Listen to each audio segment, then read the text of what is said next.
everyone, welcome back to my channel. I'm Qoonitah Sarii. So today I'm going to be doing something a little different.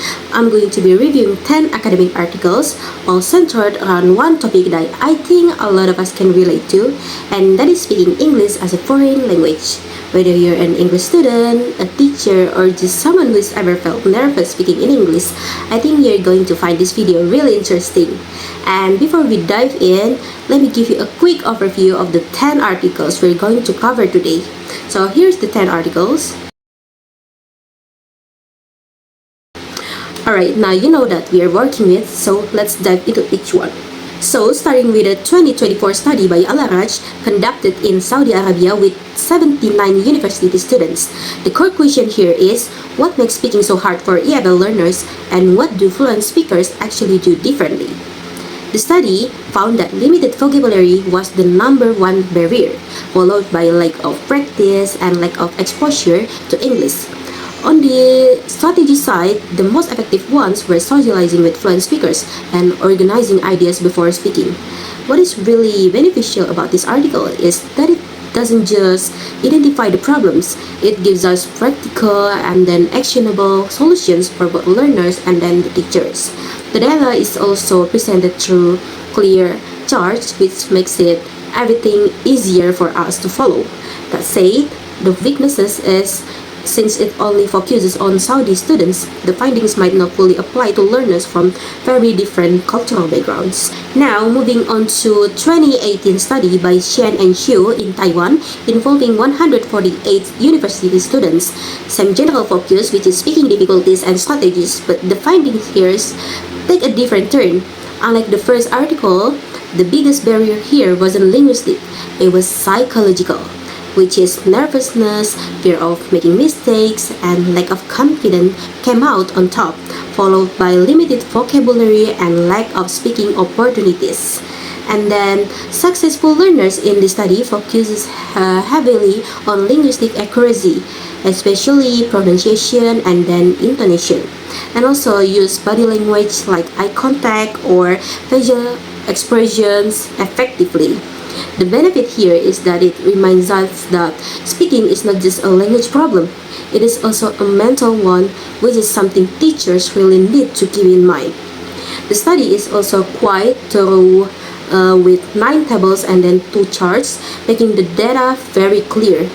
However, it only covers one university in Taiwan, and since the data is self-reported, students may have described strategies they think they used rather than what they actually do consistently. And for Article 3 shifts the lens a little. This is a 2021 study at Gorontalo State University in Indonesia exploring how personality type, which is extrovert or introvert, affects the learning strategies students use in speaking class. So the study involved 36 students split evenly between extrovert and then introverts. Both groups use metacognitive and then cognitive and also social affective strategies, but with different frequencies. Extroverts lean towards social strategies like cooperation and then empathy, while introverts prefer cognitive strategies like note-taking. What is beneficial here is that it gives teachers a real reason to think about adapting their methods based on who is in their classroom. The balanced sample and the use of 2 well-established instruments add credibility to the findings.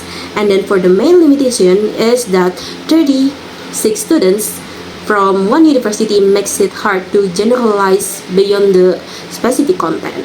Move to Article 4, which is zooms in specifically on introvert learners. This is a 2022 qualitative study at UIN Banten in Indonesia with 8 introvert students, exploring what problems they face when speaking English and how they cope with it. So there are 3 main problems came up, which is linguistic issues like pronunciation and then grammar and also vocabulary. And then the second issues is feeling shy and also nervous, and then the last issues is lack of confidence. The strategies they used were quite creative, which is self-practice and also breathing exercises, and then learning through social media and also taking notes of new words, and then listening to English songs and then playing online games. The benefit here is that it offers practical and relatable solutions that introvert learners can actually do on their own outside of the classroom. Because the study used interviews, the data is also really rich and then personal. The downside is that with only 8 participants and no numerical measurements, the findings are quite limited. And then move to Article 5 continues the introvert them with a broader scope. This is a 2023 mixed method study at UIN Raden Fatah Palembang in Indonesia involving 98 students for the quantitative data and also 5 introvert students for in-depth interviews. One striking finding here is that like 85% of students were introvert and only 14% were introverts. The speaking challenges introvert students face fell into 3 areas, which is language components like vocabulary, grammar, and fluency, and then the second one is psychological factors like low self-confidence and then nervousness, and then the last one is the learning environment, where students felt generally scared to speak to their lecturer. What is beneficial about this article is that it gives us a realistic picture of personality distribution in a real classroom and shows like constantly how introversion affects speaking across multiple dimensions. The use of triangulation, combining questionnaires and then observation and also interviews, make the findings more reliable. The limitation is that only one university was involved, with very few introverted participants in the qualitative section. And Article 6 brings us a direct comparison. This is a 2017 study in Indonesia testing speaking skills of 44 high school students, both extroverts and then introvert, using a t-test. Extroverts scored slightly higher compared to introverts, but that difference was not statistically significant. What was interesting is where each group performed differently. Extroverts were stronger in accent and then vocabulary and then fluency, while introverts actually did better in grammar and also comprehension. The benefit here is that it challenges the common assumption that extroverts are automatically better speakers, and that is actually a really encouraging message. The t-test gives the finding a solid statistical foundation, and using role play as the speaking test makes it feel more authentic. The main weakness is the small sample from just one school, and the high school context may not fully represent adult learners. Move to Article 7. Article 7 is a bit different from everything we've covered so far. Instead of analyzing the problems, it actually tests a solution. This is a 2021 classroom action research study at a language course in Kampung Inggris Pare, Indonesia, involving 45 students, and then the strategy being tested was a guessing game. Before implementing it, only 27% of students passed the pretest. After 4 meetings using the guessing game, that number jumped to 62% in the post-test. Students also became more enthusiastic and more willing to express themselves throughout the process. And what is really beneficial here is that it gives us direct empirical evidence that game-based learning generally works, not just in theory. The clear before and after data makes the improvement very visible and then also convincing.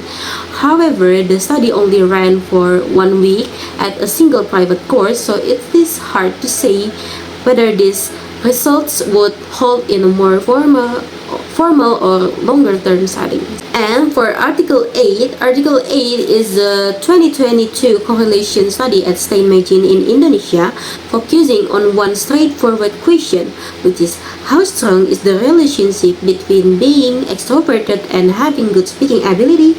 So, using the A-Sang personality inventory with 15 extroverted students, the study found a Pearson correlation value which falls in the very high correlation category. This suggests that extrovert traits like confidence and openness do contribute significantly to speaking performance. And then for the benefit here is that it reinforces why building confidence and social comfort matters so much in speaking development. The use of well-established A-Sang personality inventory adds credibility to the findings. And then For the weakness, the sample of only 15 students is quite limiting, and the speaking test only involved reading a passage aloud, which doesn't fully capture real communicative ability. And then move to Article 9. Article 9 takes us to China, a 2021 study at Nanjing University involving 75 non-English major students. What makes this one stand out is that it doesn't just look at speaking difficulties, it also examines motivation, which none of the other articles do quite as directly. Psychological factors again dominated over linguistic ones, like anxiety, fear of mistakes, and also fear of negative evaluation were the biggest barriers. On the motivation side, students show fair levels of both integrative and instrumental motivation, with instrumental motivation, learning English for practical goals like career, being slightly stronger. And what is beneficial here is that it brings in the motivation angle, reminding us that solving speaking problems also means keeping learners motivated and engaged. The mixed method approach gives both breadth and then also depth, and the Chinese EFL context add a perspective that is underrepresented in many studies. And then for the limitation is that it only covers non-English majors at one university in China.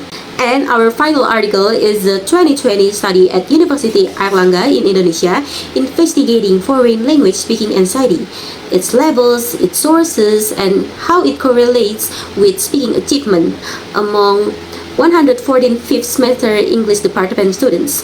The results were really telling. There was a significant negative correlation between speaking anxiety and speaking achievement. The higher the anxiety, the lower the score. Most students experienced moderate anxiety levels, and the most anxiety-provoking source was fear of negative evaluation.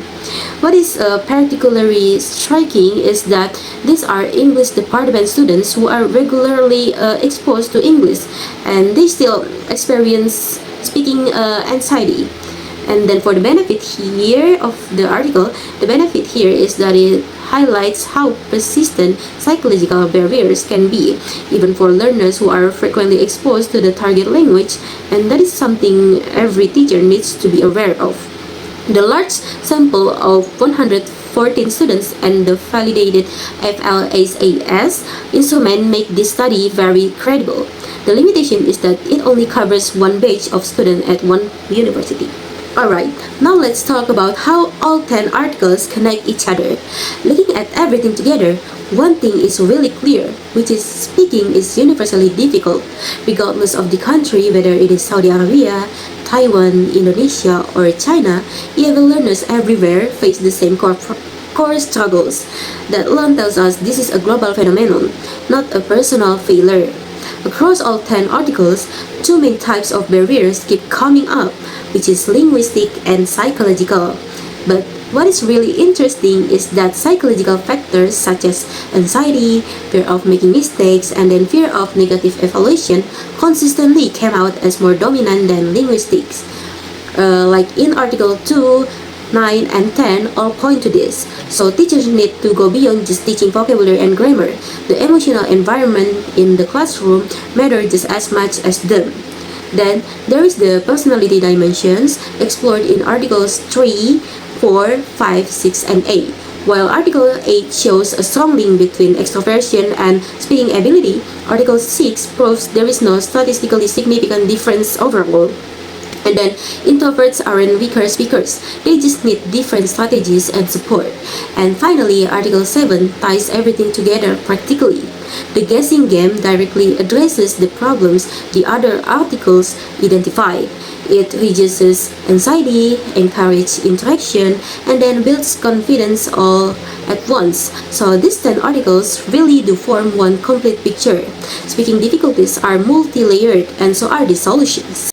And that is a wrap on all 10 articles. The big takeaway from everything we've covered today is that struggling with speaking English doesn't mean you're not smart or not working hard enough. It just means that there are multiple factors at play, and understanding those factors is generally the first step towards overcoming them. Okay, I hope this video is helpful for you and make you interested to read those articles, because believe me guys, they are worth to read. Alright, I think that's enough from me. Thank you so much for watching this video. Bye bye.